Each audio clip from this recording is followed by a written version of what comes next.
Chapter 2. 3 against 2.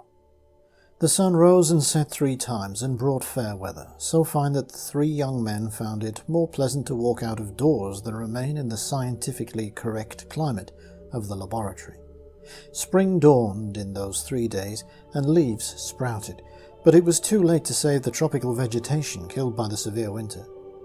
Birches showed white and maples flowered redly in the swamps, while the semi-tropical trees died in brown ruin. On the 4th day after the operation, Winters struggled back to consciousness. The old man had come close to the brink of death. He had lain in a world of alternating blankness and fantasy.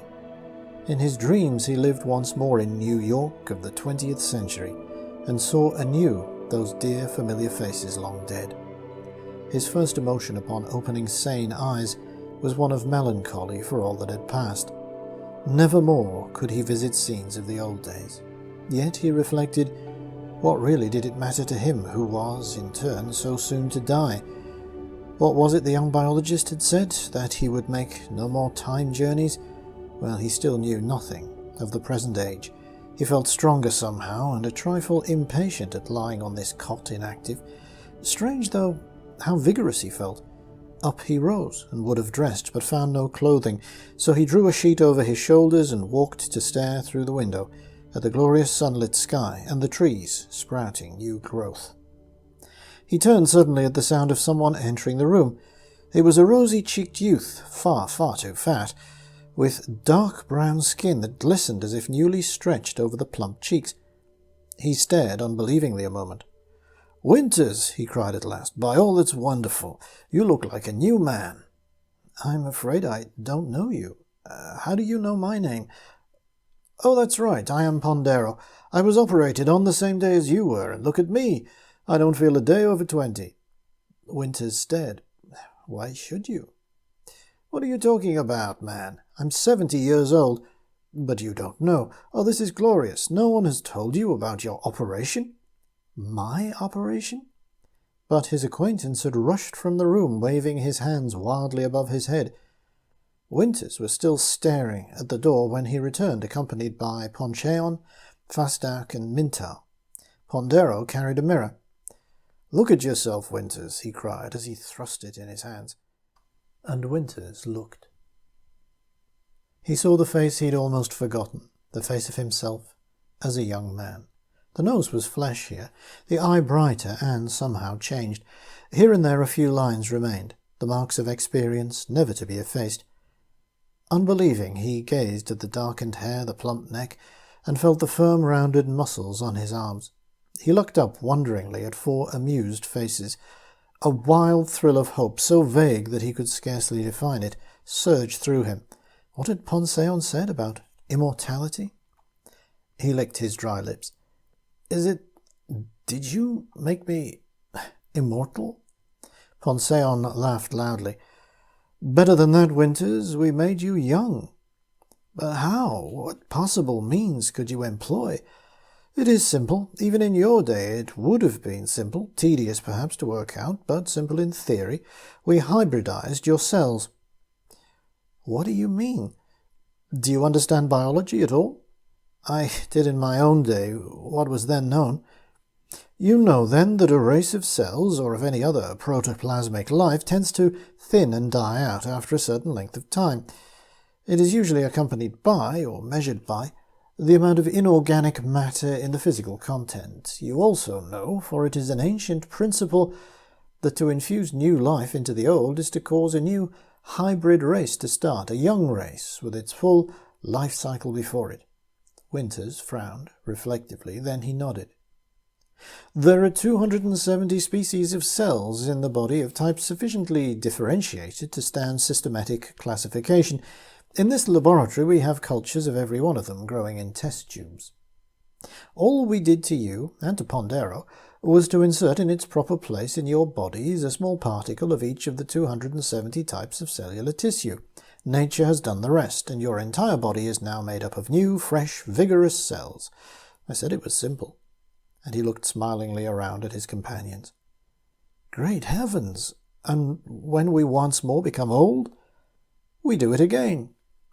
Winters pondered the miracle in silence during the next day or two, which Ponceon forced him to spend quietly. He tested his body soberly and with an open mind, in spite of that unmistakable thrill of youth which coursed through his veins and bade him doubt no further. But he was finally convinced of his rejuvenation. On the next day he rose briskly near dawn and dressed in the cool, silk-like clothes that had been provided for him. Then he ate breakfast from the automatic food purveyor, and, full of vigour, entered the laboratory where Ponceon was already at work over his test tubes. Winters had made up his mind. "I'm going to go back to school," he announced. "You have given me new life, and, why, there's no reason not to. I shall proceed to learn everything known to science. Why should I not begin here?" Ponceon nodded thoughtfully. "It has all sorts of complications, this business of immortality. If you'll give me 3 or 4 hours a day help here, I will direct your study of world conditions. We have a good library of records here. But there's a deal of work to be finished on our rejuvenation operation before we can call it complete." "But it worked on me and on Pandero." "I know, but you are both still under observation. Perhaps something will go wrong. Your teeth, for instance, should be examined. Perhaps we shall pull them out and try grafting gum-nail tissue. Also, in the laboratory technic, we have trouble with the germ culture for several cell types. That will take time and work, a month of it or more." So Winters went back to school and made mistakes and learned much therefrom.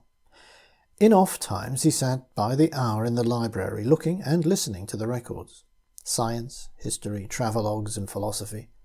At the end of 2 weeks of study he wrote down, tentatively, a brief resume of the course of human progress during the past 50 centuries. At his last awakening he'd found a world ruled by individualism carried to extremes. Almost no social or racial consciousness had then existed. Today a curious fact is apparent. Each man realizes and shares in the united attack by mankind upon the unknown. Each man controls his actions and his efforts towards the common good, and refrains from infringing upon his neighbor's liberty. Yet all this is accomplished by education and codes of ethics, rather than by laws or compulsion. In 20,000 AD, efforts were ruthlessly self-centered. Shortly thereafter commenced a remarkable period of group action by the weak against the strong. Such a reaction was inevitable, as was its success. By 21,000 AD, a system of voluntary social agreements had been established, and although there seemed to have been a number of individuals who refused to participate, the concerted group action of the majority soon began to bear material advantages. New knowledge and invention were perfected and only shared among the society members. Thus, slowly, the society of individuals came to include the entire human race. The agreement was a simple one: to force no man against his free will, and to never refuse help to any man. These seemed to be the two most important, and indeed the only, vital agreements. So sensible and beneficial an arrangement was quickly perfected in its details, leaving no room for laws or complications. By the year 22,000, the social contract was so thoroughly established that the imagination of man had not in 5 centuries put forth a proposal to change it in any way. Under it, science thrived and took enormous strides. The population increased steadily until it was found desirable to set up colonies on Mars and Venus, both of which are now fairly densely populated. Rocket liners fly daily throughout the solar system, and accidents are no more prevalent than those upon the seas of the Earth in the 20th century. The journey with atomic power requires less than 2 weeks to Mars and only about 10 days to Venus. The Earth has a population of some 1 billion people. They are housed in congenial groups of anything from 2 to 2,000 and are scattered impartially over the face of the globe, for artificial climate is maintained in all buildings on Earth, just as on Mars or in the rocket ships that hurtle through space. There is no barter or trade, for every group has a production machine capable of turning any given raw material into any desired product. There exists a sort of trade or exchange in the products of the mind. These are not sold for money or position, of course, but upon the importance of a worker's inventions depends the willingness of others to help him in the event he undertakes a project that requires many assistants. Here Winters stopped and read over what he'd written. Even to put it on paper set him aflame with impatience to go and explore this new and wonderful world. But he had promised to help in the laboratory until the most wonderful of all inventions was perfected. He rose and walked down the corridor. As he came to the door of the laboratory, he heard the sound of voices raised in argument, and stopped to listen. Pondero was speaking. "I should think it would be obvious, Ponceon. Here is our chance to control the destiny of the race for unselfish ends. We can preserve the few noteworthy men of genius from each generation and let the rest of the people live and die as they would naturally do. Think of it. After a few thousands of years, we should have a population of great minds, with brains actually in the majority. Let us make immortality a reward for great work or for noteworthy accomplishment. Why should we broadcast our discovery to the entire world? What purpose would be served? Unworthy people would be preserved in their unworthiness, and bad counsel and wrong principles could never be wiped out from the human mind. Even by the great healer Time, it is criminal to do it." Fastak and Mintal nodded, convinced. Ponceon shook his head obstinately. "It sounds plausible," he admitted, "but it must be wrong. Why? For the simple reason that we are committed to refuse help to no man. We shall be asked for information and must not refuse it. Any scheme to help mankind, which includes a refusal of such help, must, somewhere or somehow, be bad." "But there are 3 of us, and we're all determined," put in Mintal with lowering brows. "What do you plan to do about it?" Winters could feel the tension in the room and stepped softly through the doorway. His mind was made up. He would stick by the man who'd saved him, Ponceon. But there were 3 strong men to cope with. He silently gave thanks for his youthful strength, so miraculously returned to him, and eyed the laboratory equipment speculatively with a view to finding some possible weapon. On a table nearby was a metal rack support, a strip of steel 2 feet long and half an inch thick. "I shall announce our discovery, giving full details today." "You can't do it, Ponceon. I tell you it would be throwing away the greatest opportunity for good ever offered to history." "And I say that, as you know, we are bound by the social contract to benefit the world by our work. We can't pick and choose those we are to help." "That is just what we shall do," exclaimed Mintal savagely. "I cannot understand why such a simple thing fails to appeal to you." "Simple? Are you willing to presume the task of choosing those who are to live forever and those who must die?" "Why, I wouldn't have to. We could appoint a committee and let their findings be scientifically determined." "Who would pick the committee?" Winters had edged his way unobtrusively over to the table, and his right hand behind his back had firm hold of the bar of steel. He tried to catch Ponceon's eye, but that young person was heatedly gesturing into the outthrust face of Mintal. Winters had seen plenty of fights in his day and knew what to expect. It could not be very many minutes more, he felt, before a blow was struck, and his hand tightened on the weapon as his eye measured the distance to Pondero's head. "Stop a moment," cried the huge one. "How far will you go with us in the matter, Ponceon?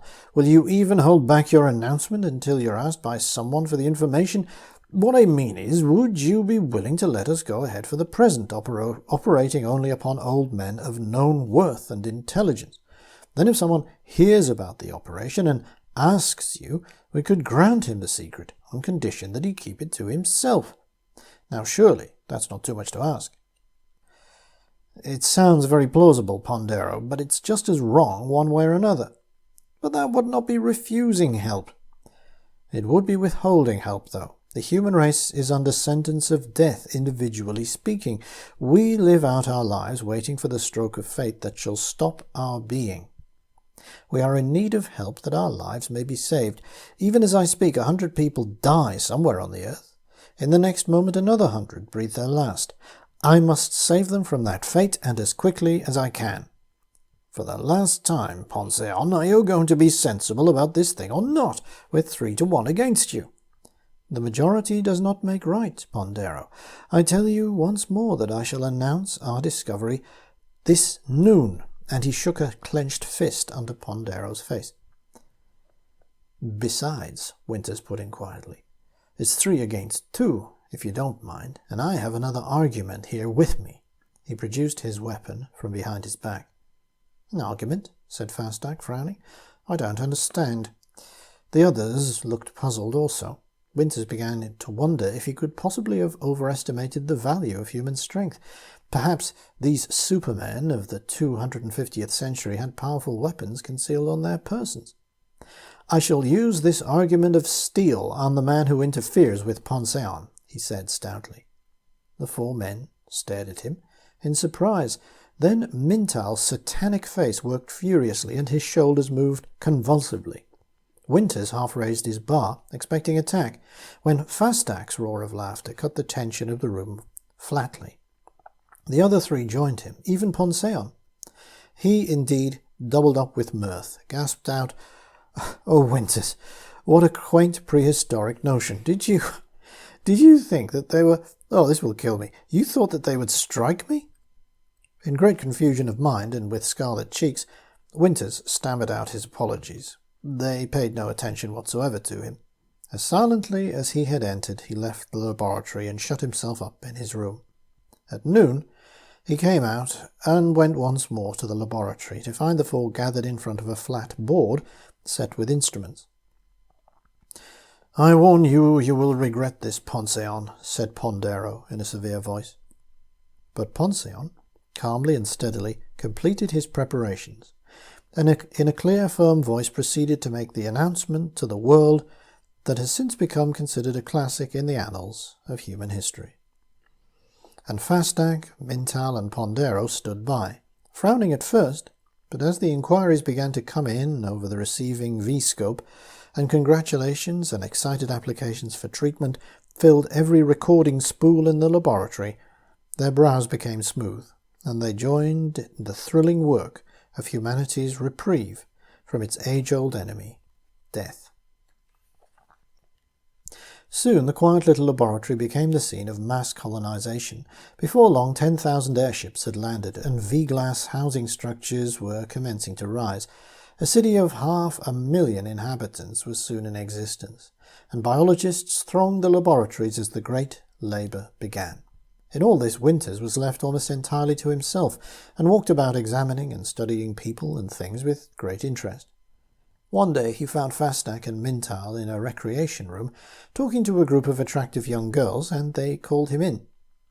They told him they'd turned over all the information needed for such a simple process to competent assistants, and were now bent on enjoying a social life for a time. "Why not join us?" the 3 asked. "Where is Ponceon?" "He was here a while back, but he's gone off to live with Mardia a few days. He'll be back tomorrow, perhaps." Winters was not shocked at the very casual sexual relationship. Indeed, he was quite prepared to find these people of the future taking one biological need as calmly and as sanely as any other. During the course of his life, thereafter, he contracted many such temporary liaisons himself. The hunger of sex was considered no way different from the hunger for food, except that the latter more frequently interrupted one's regular occupations. Upon this occasion, however, he was consumed with impatience and eagerness to see the world, and mentioned this to Fastac. That young worthy laughed. "Take an airship," he said. "You'll find many of them outside that belong to no one in particular." Winters walked to the edge of the city and passed through an airlock, now open due to the mild weather. A young man standing nearby was only too flattered to show the famous Winters how to operate the simple mechanism, and assured him that, if anything happened, almost anyone would help him out of his troubles.